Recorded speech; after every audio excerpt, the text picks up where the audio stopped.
1 minute.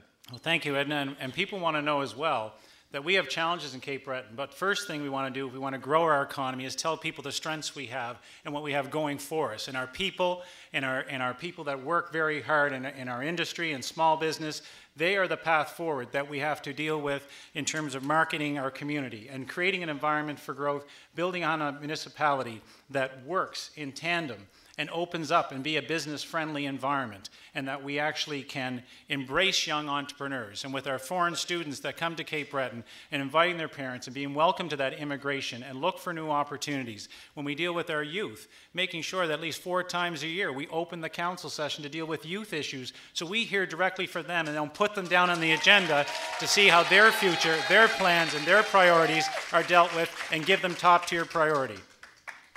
Thank you, Cecil Clark. Rankin McSween, 1 minute.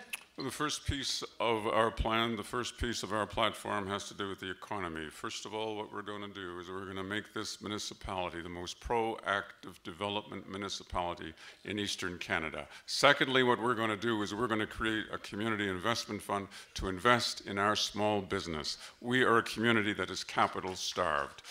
Thirdly, what we're going to do is we're going to develop our harbor, and we're going to develop that harbor in a way that everybody in this community will benefit from it. Then what we're going to do is we're going to market this community, we're going to market this island, and we're going to use our business people and our expatriates who are still connected with us to do that. And then what we're going to do is we're going to put a supreme special task force around this process so that everything we do with excellence. Thank you very much.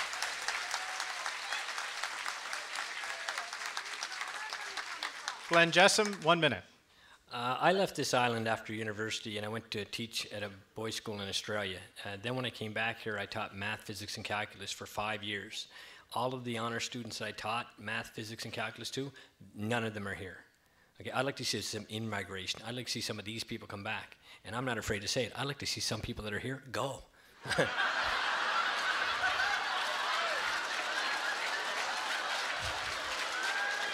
that everything? Okay.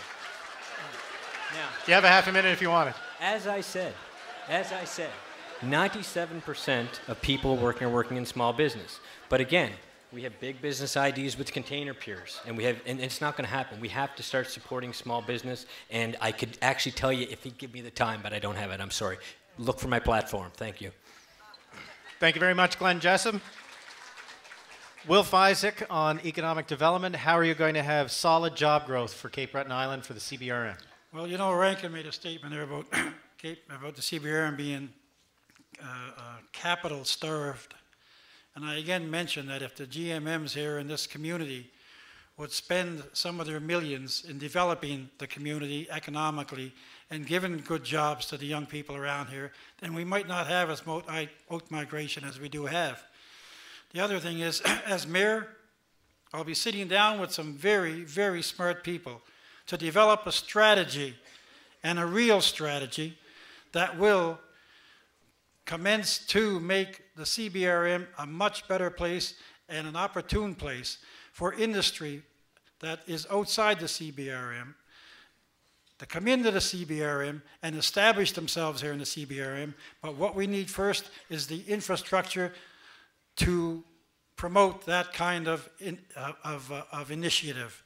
And as mayor, that's what I intend to do. Thank you, Will Fizek.